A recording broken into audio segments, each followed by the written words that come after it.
राम और लक्ष्मण के वास्तविक स्वरूप को जानकर महर्षि परशुराम धन्य हो गए। उनके प्रस्थान के बाद देवताओं ने श्री राम और जानकी पर फूलों की वर्षा की। सारा जनकपुर हर्ष और उल्लास से भर उठा।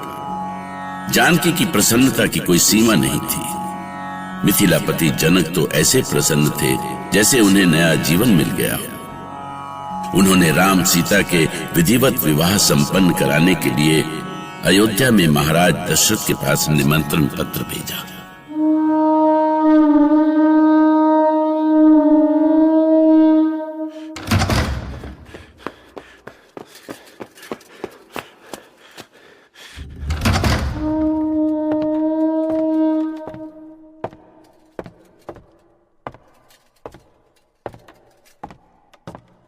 अयोध्या नरेश महाराजाधिराज कौशलपति महाराज दशरथ को मिथिलापति विदेहराज जनक के दूत का प्रणाम स्वीकार हो। महामंत्री सुमंत, सुनाइए, जनकपुरी से क्या संदेशा है? महाराज, ये कोई साधारण पत्र नहीं है, ये शुभ समाचार है। मिथिलापति ने आपको सपरिवार आमंत्रित किया है। उन्होंने लिखा है, सूर्यवंशी रघुकुल भूषण चक्रवर्ती सम्राट महाराज दशरथ को मिथिला नरेश जनक का प्रणाम स्वीकार हो।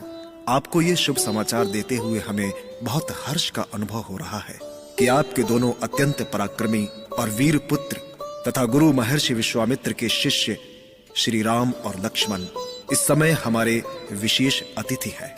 श्री राम ने हमारे यहाँ महादेव शिव के उस धनुष पर प्रत्यंचा चढ़ाई जिस धनुष को इस पृथ्वी के बड़े से बड़े पराक्रमी योद्धा भी टस से मस नहीं कर सके।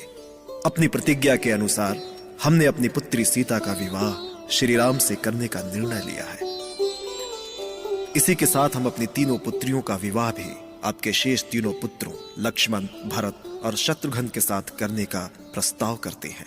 हमारे इस विनम्र प्रस्ताव को स्वीकार कर हम पर कृपा करें। अति शुभ।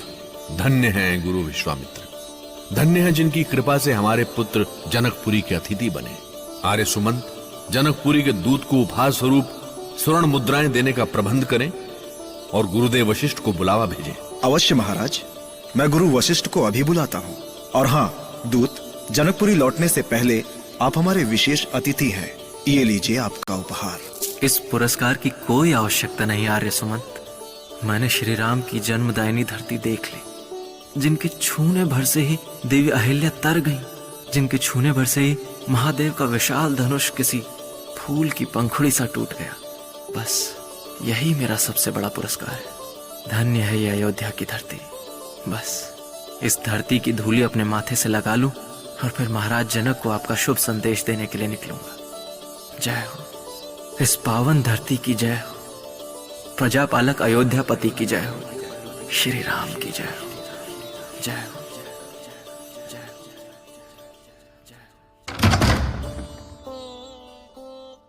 बड़े प्रसन्न है राजन। अवश्य ही कोई शुभ संदेश मिला है।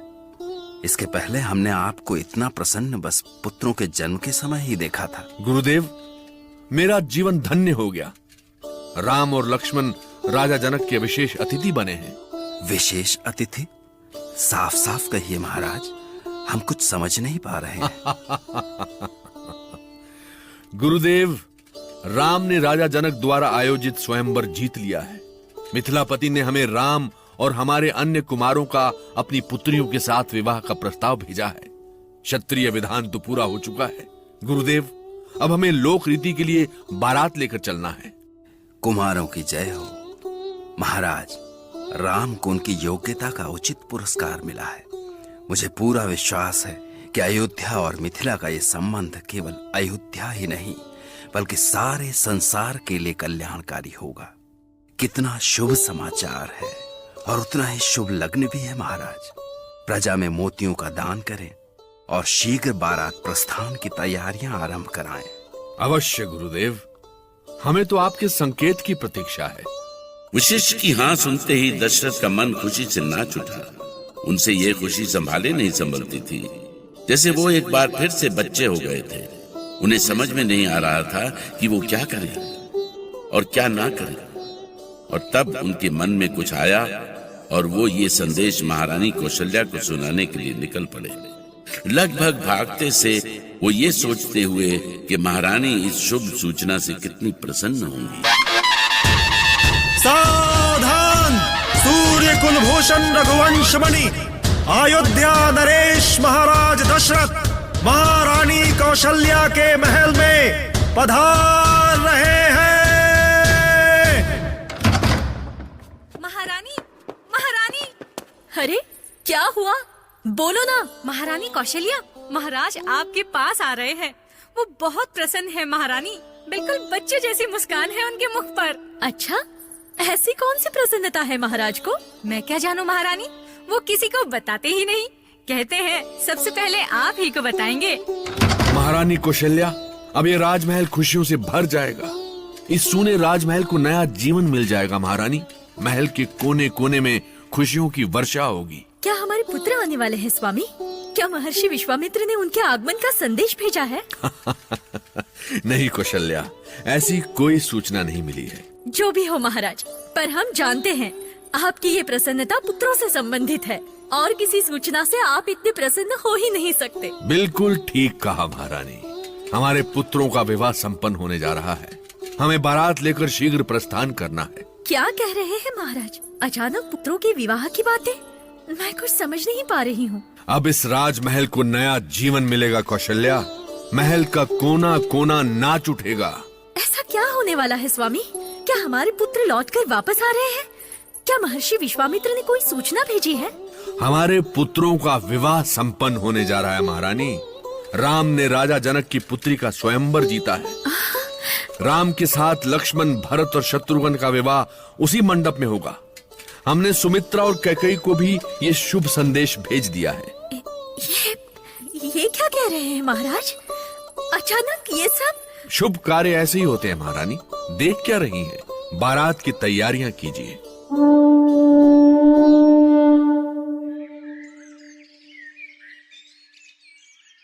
नहीं गुरुदेव, ऐसा ना कहें।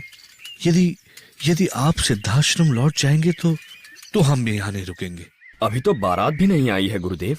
पिताजी पूछेंगे तो हम उन्हें क्या बताएंगे कि आप क्यों चले गए और हमने आपको क्यों जाने दिया? हमारा कार्य पूर्ण हो चुका है लक्ष्मण। जिस विशेष उद्देश्य से हम महाराज दशरथ से तुम दोनों को मांग कर लाए थे, वो पूरा हो गया है। अब हमारे यहाँ रुकने का कोई कारण नहीं है। ये आप कैसी बातें कर रहे हैं गुरुदेव? आपके बिना इस आयोजन का कोई अर्थ नहीं है। विवाह का पहला आशीष तो आप ही को देना था। आपके बिना हमें कदम कदम पर निर्देश कौन देगा गुरुदेव? अरे ये क्या, तुम दोनों की आंखों में आंसू? तुम जैसे वीरों को आंसू बहाना शोभा नहीं देता राम। इन आंसुओं का कारण भी आप ही हैं गुरुदेव, और आप ही कह रहे हैं कि ये आंसू हमें शोभा नहीं देते। मैं तुम्हें दुख देना नहीं चाहता राम। तो वचन दीजिए कि आप पिताजी से मिले बिना नहीं जाएंगे। तुमसे कौन जीत सकता है? तो आप नहीं जाएंगे ना गुरुदेव? नहीं, हम इस विवाह के बाद ही जाएंगे। कैसा अद्भुत प्रेम था दोनों भाइयों के मन में गुरुदेव के लिए। होता भी क्यों ना, वो जानते थे कि गुरु ने ही उन्हें संपूर्ण बनाया है, अपराजय बनाया है। इसलिए गुरु के उन्हें छोड़कर लौटने की कल्पना से ही दोनों भाइयों के मन बुझ गए, और जब उनके बहुत निवेदन पर गुरु रुकने को तैयार हुए, तब उनका मन शांत हुआ। राम